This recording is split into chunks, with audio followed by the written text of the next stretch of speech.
जय हिंद दोस्तों। तो आज की क्लास में हम लूसेंट ऑब्जेक्टिव बुक में वैदिक संस्कृति से बनने वाले सभी क्वेश्चनों को समाप्त करेंगे। तो वैदिक संस्कृति जो है 1500 ईसा पूर्व से लेकर के 600 ईसा पूर्व तक चली थी। तो क्वेश्चन नंबर फर्स्ट है कि पूर्व वैदिक या ऋग्वैदिक संस्कृति का काल माना जाता है। तो 1500 ईसा पूर्व से लेके 1000 ईसा पूर्व तक जो है पूर्व वैदिक काल माना जाता है। क्वेश्चन नंबर 2 है कि उत्तर वैदिक संस्कृति का काल किसे माना जाता है। तो 1000 ईसा पूर्व से लेकर के 600 ईसा पूर्व तक उत्तर वैदिक काल माना जाता है। क्वेश्चन नंबर 3 है कि आर्य शब्द का शाब्दिक अर्थ क्या है। तो आर्य शब्द का शाब्दिक अर्थ होता है श्रेष्ठ या कुलीन। तो दोस्तों क्वेश्चन नंबर 4 में कहा गया है कि प्रारंभिक आर्यों के बारे में निम्न कथनों में से कौन सा कथन सही नहीं है। तो ऑप्शन ए में कहा गया है कि वे संस्कृति बोलने वाले थे। तो और ऑप्शन बी में कहा गया है कि वे घुड़सवारी किया करते थे। और ऑप्शन सी में कहा गया है कि वे कई झुंडों में भारत पहुंचे थे। तो ये तीनों के तीनों ऑप्शन सही है। जबकि ऑप्शन डी में कहा गया है कि वे मुख्यतः नगरों में निवास करते थे। ये ऑप्शन गलत है। क्वेश्चन नंबर 5 में कहा गया है कि इनमें से किस फसल का ज्ञान वैदिक काल के लोगों को नहीं था। तो वैदिक काल में तंबाकू का जो है लोगों को ज्ञान नहीं था। और क्वेश्चन नंबर 6 में कहा गया है उत्तर वैदिक काल के वेद विरोधी और ब्राह्मण विरोधी धार्मिक अध्यापकों को किस नाम से जाना जाता था। तो इसका राइट आंसर हो जाएगा श्रमण। क्वेश्चन नंबर 7 में कहा गया है कि वैदिक गणित का महत्वपूर्ण अंग है। तो इसका राइट आंसर हो जाएगा शुल्क सूत्र। क्वेश्चन नंबर 8 में कहा गया है कि किस वेद में प्राचीन वैदिक युग की संस्कृति के बारे में सूचना दी गई है। तो इसका राइट आंसर हो जाएगा ऋग्वेद में। क्वेश्चन नंबर 9 में कहा गया है कि निम्नलिखित में से उत्तर वैदिक काल में लिखे गए ग्रंथों का सही क्रम कौन सा है। तो इसका राइट आंसर हो जाएगा ए वेद, ब्राह्मण, आरण्यक और उपनिषद। क्वेश्चन नंबर 10 में कहा गया है कि वेदों की संख्या कितनी है। तो इसका राइट आंसर हो जाएगा सी वेदों की संख्या 4 है। क्वेश्चन नंबर 11 में कहा गया है कि कौन से 3 वेद संयुक्त रूप से त्रयी या वेद त्रयी कहलाते हैं। तो इसका राइट आंसर हो जाएगा ए ऋग्वेद, यजुर्वेद और सामवेद। क्वेश्चन नंबर 12 में कहा गया है कि भारत के राज्य चिन्हों में प्रयुक्त होने वाले शब्द सत्यमेव जयते किस उपनिषद से लिया गया है। तो इसका राइट आंसर हो जाएगा ऑप्शन ए मुंडोक उपनिषद से। क्वेश्चन नंबर 13 में कहा गया है कि ऋग्वैदिक आर्यों का मुख्य व्यवसाय क्या था। तो ऋग्वैदिक आर्यों का मुख्य व्यवसाय जो है पशुपालन था। क्वेश्चन नंबर 14 में कहा गया है कि भारतीय संस्कृति की आदि ग्रंथ किसे कहा जाता है। तो भारतीय संगीत का आदि ग्रंथ जो है सामवेद को कहा जाता है। क्वेश्चन नंबर 15 में कहा गया है कि प्रथम विधि निर्माता कौन है। तो इसका राइट आंसर हो जाएगा मनु। क्वेश्चन नंबर 16 में कहा गया कि कृष्ण भक्ति का प्रथम और प्रधान ग्रंथ कौन सा है। तो इसका राइट आंसर हो जाएगा option B Shrimad Bhagavad Gita. Question number 17 में कहा गया है कि ऋग्वेद में संपत्ति का प्रमुख रूप क्या है। तो इसका राइट आंसर हो जाएगा option A Godhan. Question number 18 में कहा गया है कि ऋग्वेद की किस मंडल में शूद्र का उल्लेख पहली बार मिलता है। तो इसका राइट आंसर हो जाएगा ऑप्शन डी 10वें मंडल में देखने को मिलता है। क्वेश्चन नंबर 19 में पूछा गया है कि पुराणों की संख्या कितनी है। तो पुराणों की संख्या जो है 18 है। क्वेश्चन नंबर 20 में पूछा है कि वैदिक धर्म का मुख्य लक्षण इनमें से किस उपासना था। तो इसका राइट आंसर हो जाएगा प्रकृति, ऑप्शन ए। क्वेश्चन नंबर 21 में पूछा है कि किस देवता के लिए ऋग्वेद में पुरंदर शब्द का प्रयोग किया गया है। तो इंद्र के लिए पुरंदर शब्द का प्रयोग किया गया है। क्वेश्चन नंबर 22 में पूछा है कि शुल्ब सूत्र किस विषय से संबंधित पुस्तक है। तो इसका राइट आंसर हो जाएगा ज्यामिति। क्वेश्चन नंबर 23 में पूछा है कि आस्तोमा सदगमय कहाँ से लिया गया है। तो इसका राइट आंसर हो जाएगा ऋग्वेद से लिया गया है। क्वेश्चन नंबर 24 में पूछ रहा है कि आर्य भारत से बाहर से आए और सर्वप्रथम बसे, तो वो कहाँ पर बसे थे। तो इसका राइट आंसर हो जाएगा सी पंजाब में आकर के बसे थे। क्वेश्चन नंबर 25 में हमें सूची फर्स्ट को सूची 2 से मिलान करना है।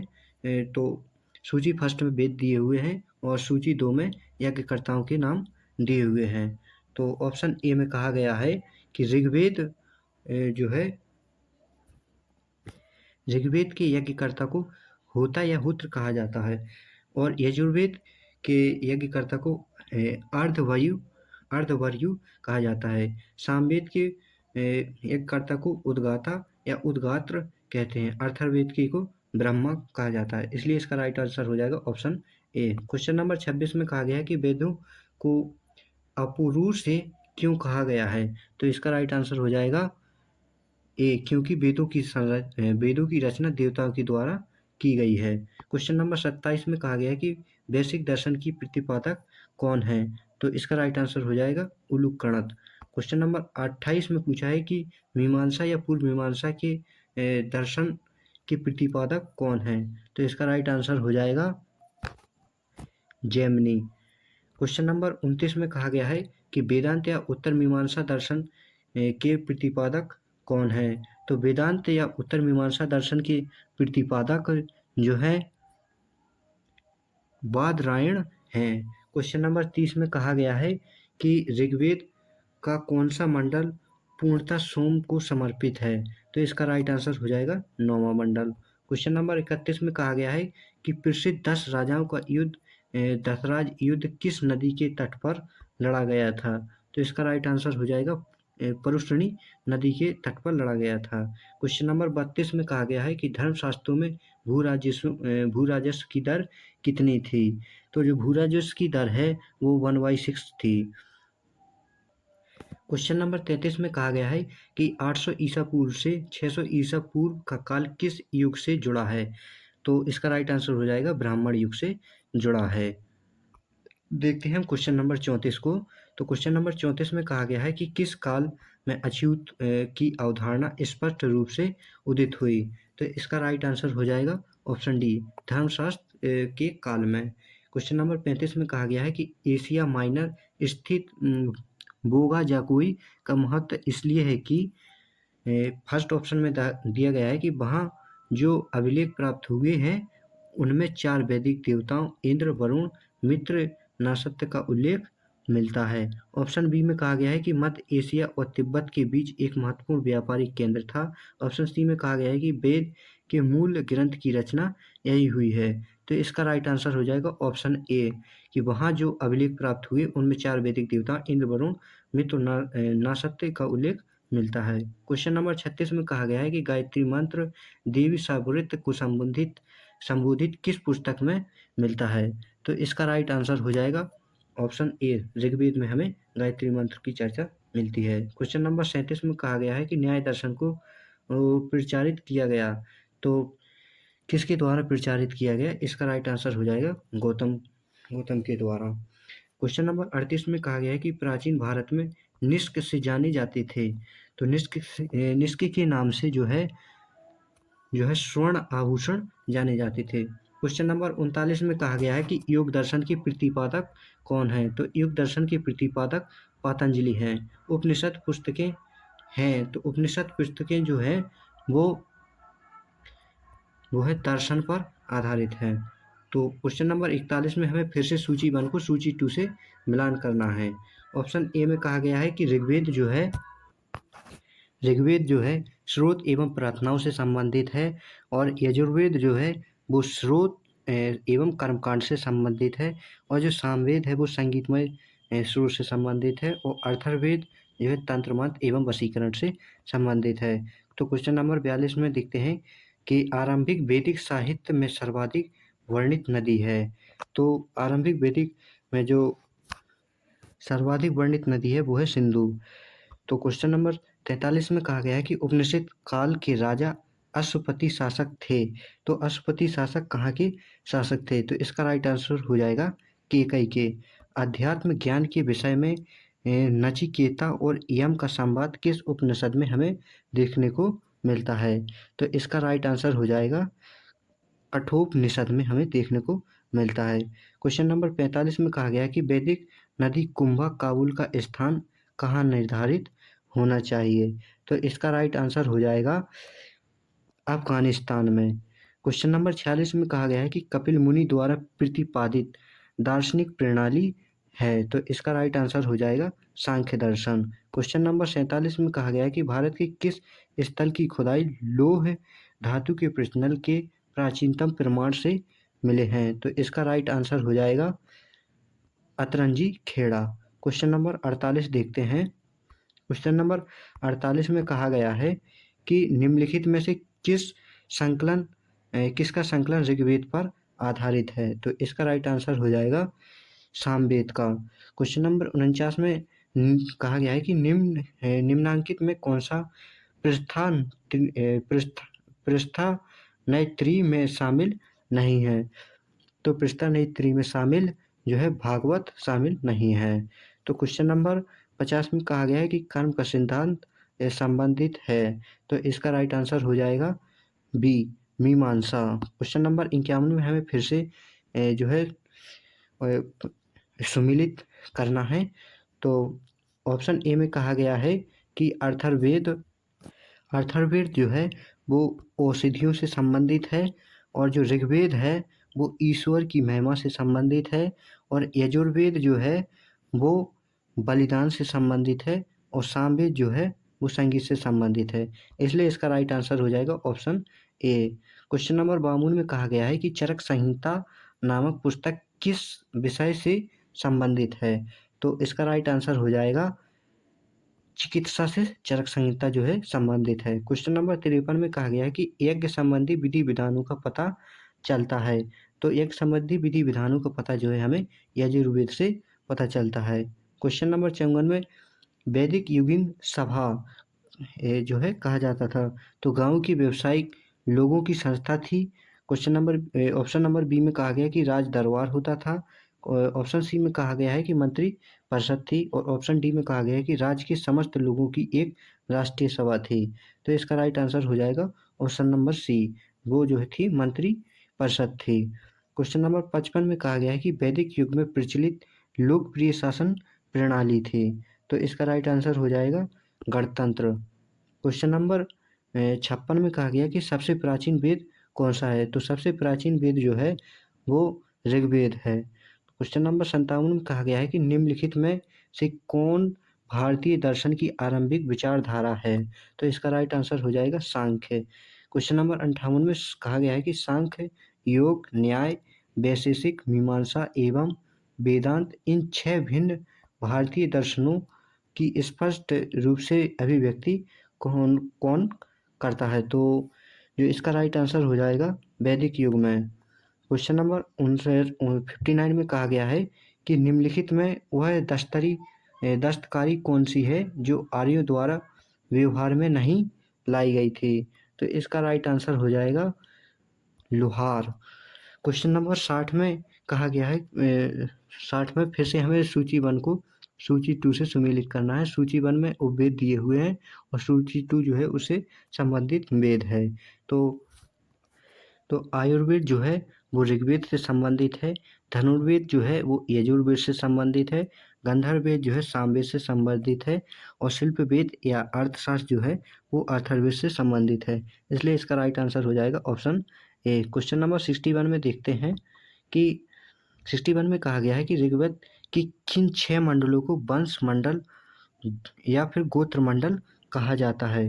तो इसका राइट आंसर हो जाएगा जो है ऑप्शन ए, जो है दूसरे मंडल से 7वें मंडल तक।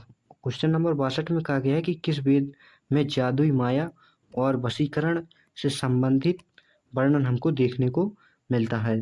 तो इसका राइट आंसर हो जाएगा जो है हमें वशीकरण से संबंधित जितने भी वो हैं अथर्ववेद में हमें देखने को मिलते हैं। तो क्वेश्चन नंबर 63 में कहा गया है कि आर्य शब्द जो है इंगित करता है। तो इसका राइट आंसर हो जाएगा श्रेष्ठ वंश को। क्वेश्चन नंबर 64 में कहा गया कि ऋग्वेद में कुल कितने मंडल थे। तो ऋग्वेद में जो है 10 मंडल थे। क्वेश्चन नंबर 65 में कहा गया है कि आर्य भारत में संभवतः कहाँ से आए थे। तो आर्य जो है मध्य एशिया से आए थे। क्वेश्चन नंबर 66 में कहा गया है कि कौन सा वेद अंशतः गद्य रूप में भी रचित है। तो गद्य रूप में जो है यजुर्वेद रचित है। क्वेश्चन नंबर 67 में कहा गया है कि सभा और समिति प्रजापति की 2 पुत्रियां थीं का उल्लेख किस वेद में हमें मिलता है। तो इसका राइट आंसर हो जाएगा अथर्ववेद में मिलता है। क्वेश्चन नंबर 68 में कहा गया है क्वेश्चन नंबर 68 में कहा गया है कि ऋग्वेदिक युग की प्राचीनतम संस्था कौन सी थी? तो इसका राइट आंसर हो जाएगा विदत। जो विदत थी वो प्राचीनतम संस्था थी। ब्राह्मण ग्रंथों में सर्वाधिक प्राचीन कौन है? तो इसका राइट आंसर हो जाएगा शतपथ ब्राह्मण। क्वेश्चन नंबर 70 में कहा गया है कि गोत्र व्यवस्था प्रचलन में कब आई? तो इसका राइट आंसर हो जाएगा ऑप्शन बी, उत्तर वैदिक काल में जो है गोत्र व्यवस्था प्रचलन में आई। क्वेश्चन नंबर 71 में जो है अनुलोम विवाह का अर्थ है पूछा गया है। तो अनुलोम विवाह का अर्थ होता है उच्च वर्ण पुरुष का निम्न वर्ण नारी के साथ विवाह, इसलिए इसका राइट आंसर ऑप्शन ए हो जाएगा। क्वेश्चन नंबर 72 में पूछा गया है कि प्रतिलोम विवाह तब माना जाता है तब माना जाता था। तो जो है जब उच्च वर्ण की नारी निम्न वर्ण के पुरुष के साथ विवाह कर लेती थी तब उसे प्रतिलोम विवाह कहा जाता था, इसलिए इसका राइट आंसर ऑप्शन बी हो जाएगा। इसलिए इसका राइट आंसर ऑप्शन बी हो जाएगा। क्वेश्चन नंबर 73 में कहा गया है कि वैदिक युग में यव कहा जाता था। तो इसका राइट आंसर हो जाएगा ऑप्शन बी, जो को यव कहा जाता था। क्वेश्चन नंबर 74 में कहा गया है कि व्रीहि शब्द किसके लिए प्रयुक्त हुआ है? तो इसका राइट आंसर हो जाएगा चावल के लिए। क्वेश्चन नंबर 75 में कहा गया है कि अर्थर का अर्थ है। तो अर्थर का जो अर्थ है वो पवित्र जादू से है। फिर से हमें क्वेश्चन नंबर 76 में हमें सुमेलित करना है। और ऑप्शन ए में कहा गया है कि शिक्षा किससे संबंधित थी? तो शिक्षा जो है ध्वनि शास्त्र से संबंधित थी। और जो है कल्पसूत्र जो था वो कर्मकांड से संबंधित था। निरुक्त जो है शब्द व्युत्पत्ति शास्त्र से संबंधित था। और छंद जो है छंद शास्त्र से संबंधित था। तो इसलिए इसका राइट आंसर हो जाएगा ऑप्शन ए, फर्स्ट का ए और सेकंड का बी और थर्ड ऑप्शन सी का थर्ड और डी का फोर्थ। क्वेश्चन नंबर अब हम देखते हैं 77। तो क्वेश्चन नंबर 77 में कहा गया है कि प्राचीनतम व्याकरण अष्टाध्यायी के रचनाकार कौन है? तो अष्टाध्यायी के रचनाकार पाणिनि हैं। तो क्वेश्चन नंबर 78 में कहा गया है कि क्वेश्चन नंबर 78 में कहा गया कि निम्न में से कौन सी स्मृति प्राचीनतम है? तो इसका राइट आंसर हो जाएगा मनु स्मृति। क्वेश्चन नंबर 79 में कहा गया है कि आदि काव्य की संज्ञा किसे दी जाती है? तो इसका राइट आंसर हो जाएगा रामायण को। क्वेश्चन नंबर 80 में कहा गया है कि प्राचीनतम पुराण है। तो प्राचीनतम जो पुराण है वो मत्स्य पुराण है। क्वेश्चन नंबर 81 में कहा गया है कि ऋग्वेद में सबसे पवित्र नदी किसे माना जाता है? तो जो सबसे पवित्र नदी है ऋग्वेद में वो है सरस्वती को माना गया है। क्वेश्चन नंबर 82 में कहा गया है कि वैदिक समाज की आधारभूत इकाई है। तो वैदिक समाज की आधारभूत इकाई जो थी वो थी कि कुल और कुटुंब। क्वेश्चन नंबर 83 में कहा गया है कि ऋग्वेदिक काल के उस सबसे प्रधान देवता की पहचान करें जिसकी स्तुति में 250 सूक्तों की रचना की गई थी। तो जो 250 सूक्तों की रचना जो है वो इंद्र के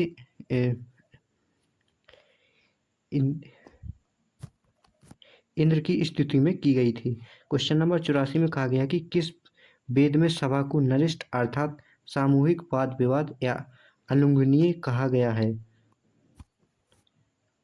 तो जो है अलंघनीय अथर्ववेद को कहा गया है। तो क्वेश्चन नंबर 85 को देखते हैं कि किस रचना में नारी को सुरा और पानसा के साथ 3 प्रमुख बुराइयों में शामिल किया गया है? तो इसका राइट आंसर हो जाएगा ऑप्शन ए, मैत्रेयी संहिता में। और क्वेश्चन नंबर 86 में कहा गया है कि उत्तर वैदिक काल में किस देवता को सर्वोच्च स्थान प्राप्त था? तो उत्तर वैदिक काल में सर्वोच्च स्थान जो है वो प्रजापति को प्राप्त था। क्वेश्चन नंबर 87 में कहा गया है कि जो है हमें फिर से जो है सुमेलित करना है। तो ऑप्शन ए में कहा गया है कि जो राजसी यज्ञ था वो किस लिए किया जाता था? तो जो राजसी यज्ञ है वो राजा के सिंहासन रोहण से संबंधित यज्ञ था। और ऑप्शन बी में कहा गया है कि अश्वमेध यज्ञ जो है राजनीतिक शक्ति बढ़ाने हेतु किया जाने वाला यज्ञ था। और वाजपेयी यज्ञ था जो वो सौर प्रदर्शन और प्रजा की मनोरंजनात्मक किया जाने वाला यज्ञ था। और जो अग्निष्टोम यज्ञ था वो देवताओं को प्रसन्न करने हेतु अग्नि को पशु बलि दिया जाने वाला एवं सोमरस का पान किया जाने वाला यज्ञ था। इसलिए इसका ऑप्शन जो है ए राइट आंसर हो जाएगा। क्वेश्चन नंबर 88 में फिर से हमें सूची 1 को सूची 2 से मिलान करना है। तो परुष्णी जो थी वो परुष्णी को जो है अब वर्तमान में आधुनिक नाम जो है रावी नदी कहा जाता है। और शतुद्री को सतलज कहा जाता है। अश्विनी को चिनाव और विपाशा को व्यास नदी कहा जाता है। क्वेश्चन नंबर 89 में कहा गया है कि संस्कारों की कुल संख्या कितनी है। तो संस्कारों की कुल संख्या 16 है। अब देखते हैं हम क्वेश्चन नंबर 90 को। क्वेश्चन नंबर 90 में हमें फिर से सुमेलित करना है। तो क्वेश्चन ऑप्शन फर्स्ट में कहा गया है कि ब्रह्म विवाह जो है वो संबंधित है, ब्रह्म विवाह जो है वो समान वर्ण या जाति का विवाह से संबंधित है। जो देव विवाह था वो पुरोहित का पारिश्रमिक मिली कन्या के साथ विवाह था। और आर्ष विवाह जो है कन्या मूल के रूप में एक जोड़ी गाय और बैल चुराकर किया गया विवाह है। इसलिए इसका ऑप्शन ए राइट है। क्वेश्चन नंबर 91 में हमें फिर से सम्मिलित करना है कि जो गंधर्व विवाह है वो क्या था। तो गंधर्व विवाह को प्रेम विवाह कहा जाता है। और आसुर विवाह को कन्या को खरीदकर किया गया विवाह था। राक्षस विवाह जो था पराजित राजा की कन्या या अपहरण की गई कन्या के साथ विवाह था। और जो पैशाच विवाह था वो सोई हुई अवस्था में कन्या को गुमराह कर या मानसिक रूप से अस्वस्थ कन्या को गुमराह कर उसके साथ किया गया विवाह था। तो इसका राइट आंसर हो जाएगा ऑप्शन ए। क्वेश्चन नंबर 92 में कहा गया है कि जो है 3 ऋण में शामिल नहीं है। तो ऑप्शन ए में कहा गया कि देव ऋण, पितृ ऑप्शन बी पितृ और ऑप्शन सी ऋषि ऋण। ये तीनों की तीनों जो है ऋण शामिल हैं और जबकि मात्र ऋण शामिल नहीं है। क्वेश्चन नंबर 93 में कहा गया है कि ऋग्वेदिक काल से संबंधित मृत्युभांड संस्कृति है।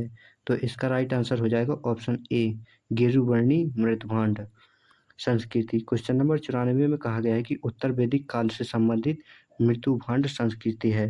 तो इसका राइट आंसर हो जाएगा ऑप्शन बी चित्रित धूसर मृतभांड संस्कृति। क्वेश्चन नंबर 95 में कहा गया है कि हरियाणा प्रांत में चित्रित धूसर मृतभांड स्थल किस स्थान पर हाल में किए गए उत्खननों से प्रकाशन में आया है। तो इसका राइट आंसर हो जाएगा जो है भगवानपुर से। क्वेश्चन नंबर 96 में कहा गया है कि प्राचीनतम विवाह संस्कार का वर्णन करने वाला विवाह सूक्त किस में पाया जाता है। तो इसका राइट आंसर हो जाएगा ऋग्वेद में। क्वेश्चन नंबर 97 में कहा गया है कि ऋग्वेद में अगन्य बद्ध योग नहीं शब्द का प्रयोग किसके लिए किया गया था। तो इसका राइट आंसर हो जाएगा गाय के लिए। क्वेश्चन नंबर 98 में हमें फिर से सुमिलित करना है। तो संग्रहित को कोषाध्यक्ष कहा जाता था और भागदूत को कर संग्रहकर्ता, छाता या छतरी को पासे के खेल में राजा का सहायक और अच्छबाप प्रतिहारी या राजप्रसाद का शिक्षक कहा जाता था। इसलिए इसका राइट आंसर ऑप्शन ए हो जाएगा। क्वेश्चन नंबर 99 में कहा गया है कि ऋत या प्राकृतिक संतुलन स्थापित करने के कारण किस वैदिक देवता को ऋतशय गोप कहा गया है। तो इसका राइट आंसर हो जाएगा ऑप्शन बी वरुण को। क्वेश्चन नंबर 100 में कहा गया है कि निम्नलिखित में से कौन सा मूलतः जल या समुद्र का देवता कहा जाता था। तो इसका राइट आंसर हो जाएगा जो है ऑप्शन सी वरुण को। अब देखते हैं क्वेश्चन नंबर 101। क्वेश्चन नंबर 101 में कहा गया है कि 3 किरणों या पगों में तीनों लोग व्यवस्था माप लेने के कारण किस उपक्रम कहा गया है। तो इसका राइट आंसर हो जाएगा ऑप्शन डी विष्णु। 102 में हमें फिर से जो है सुमेलित करना है। तो ऑप्शन ए में कहा गया है कि पूषण क्या था। तो विवाह का देवता और रुद्र पशुओं का देवता घोष या घोष जगत के पिता और अदिति देवों की महान माता थी। तो इसलिए इसका राइट आंसर हो जाएगा ऑप्शन ए। क्वेश्चन नंबर 103 में कहा गया है कि मनुस्मृति मुख्यतः संबंधित है। तो जो मनुस्मृति थी वो संबंधित थी जो मनुस्मृति संबंधित थी वो समाज व्यवस्था से संबंधित थी। क्वेश्चन नंबर 104 में कहा गया है कि गायत्री मंत्र की रचना किसने की थी। तो गायत्री मंत्र की जो रचना है वो विश्वामित्र ने की थी। क्वेश्चन नंबर 105 में कहा गया है कि ये अवस्था और ऋग्वेद में समानता है। अवस्था किस क्षेत्र से संबंधित है। तो अवस्था जो है ईरान से संबंधित है। क्वेश्चन नंबर 106 में कहा गया है कि निम्नलिखित में से कौन सी एक ऋग्वेदिक आर्यों की लाक्षणिक विशेषता नहीं है। तो जो है इसका राइट आंसर हो जाएगा वे लोहे के उपयोग से परिचित नहीं थे। ये इसकी जो है लाक्षणिक विशेषता नहीं है। जबकि ऑप्शन ए में कहा गया कि वे अश्वों, रथों और कांस के उपयोग से परिचित थे। ये बिल्कुल सही है। और वे गौ से परिचित थे जो संपत्ति का सर्वाधिक महत्वपूर्ण रूप थी। ये भी सही है। और ऑप्शन डी में कहा गया कि वे ताम्र और आधुनिक हल फाल के उपयोग से परिचित थे। ये इसलिए इसमें ऑप्शन बी गलत है कि ये गलत कहा गया है कि वे लोहे के उपयोग से परिचित थे। वे लोहे के उपयोग से परिचित नहीं थे।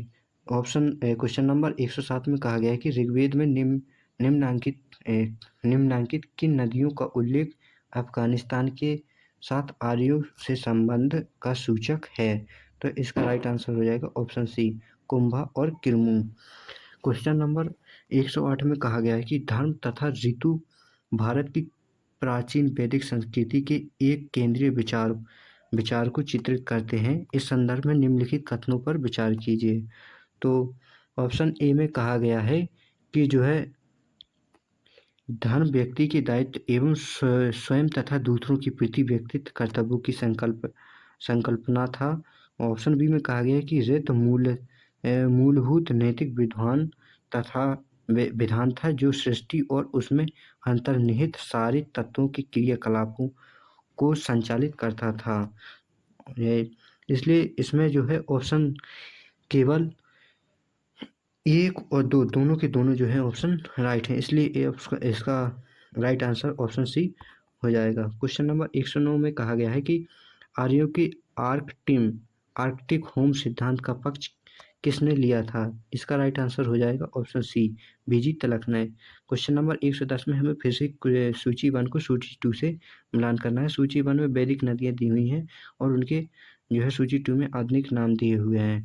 तो